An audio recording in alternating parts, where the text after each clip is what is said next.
ಬೆಂಗಳೂರಿನ ಜೆಸಿ ರಸ್ತೆ ಫ್ಲೈಓವರ್ ನಿರ್ಮಾಣ ಜಟಾಪಟಿ ಜೋರಾಗಿ ನಡೀತಾ ಇದೆ.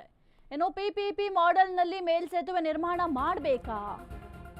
ಬೆಂಗಳೂರಿನ ಜೆಸಿ ರಸ್ತೆ ಫ್ಲೈಓವರ್ ನಿರ್ಮಾಣದ ಜಟಾಪಟಿ ಜೋರಾಗಿ ನಡೀತಾ ಇದೆ. ಪಿಪಿಪಿ ಮಾಡೆಲ್ನಲ್ಲಿ ಮೇಲ್ಸೇತುವೆ ನಿರ್ಮಾಣ ಮಾಡಬೇಕಾ? ಬಿ ಸ್ಮೈಲ್ ಕಂಪನಿಯಿಂದ ನಿರ್ಮಾಣ ಮಾಡಬೇಕಾ?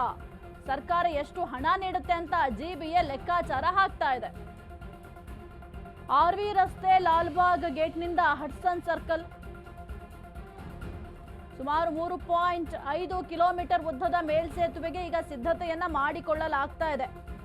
ಈಗ ಆಲ್ರೆಡಿ ಫ್ಲೈಓವರ್ ಡಿಪಿಆರ್ ರಾಜ್ಯ ಸರ್ಕಾರಕ್ಕೆ ರವಾನೆ ಸಹ ಮಾಡಲಾಗಿದೆ. ಸರ್ಕಾರದ ಗ್ರೀನ್ ಸಿಗ್ನಲ್ಗಾಗಿ ಕಾಯ್ತಾ ಇದ್ದಾರೆ.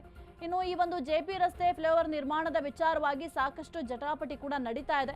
ಈಗ ಸದ್ಯಕ್ಕೆ ಈ ಒಂದು ರಸ್ತೆ ನಿರ್ಮಾಣ ಮಾಡಬೇಕಂತಂದ್ರೆ ಸರ್ಕಾರ ಗ್ರೀನ್ ಸಿಗ್ನಲ್ ಅನ್ನ ಕೊಡಬೇಕಾಗುತ್ತೆ. ಹಾಗಾಗಿ ಸದ್ಯಕ್ಕೆ ಅಧಿಕಾರಿಗಳು ಸರ್ಕಾರ ಯಾವಾಗ ಗ್ರೀನ್ ಸಿಗ್ನಲ್ ಕೊಡುತ್ತೆ ಅಂತ ಕಾಯ್ತಾ ಇದ್ದಾರೆ. ಯಾಕೆಂದ್ರೆ ಸರ್ಕಾರದಿಂದ ಎಷ್ಟು ಹಣ ಬರುತ್ತೆ ಅನ್ನೋದು ಕೂಡ ಬಹಳ ಮುಖ್ಯ ಆಗುತ್ತೆ.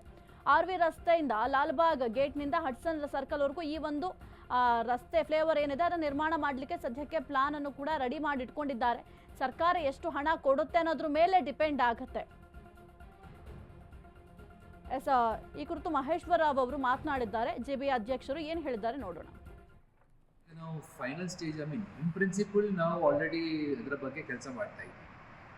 ಈಗ ಅದನ್ನು ಫೈನಲ್ ಸ್ಟ್ರಕ್ಚರಿಂಗ್ ಮಾಡೋ ಅವಶ್ಯಕತೆ ಇದೆ.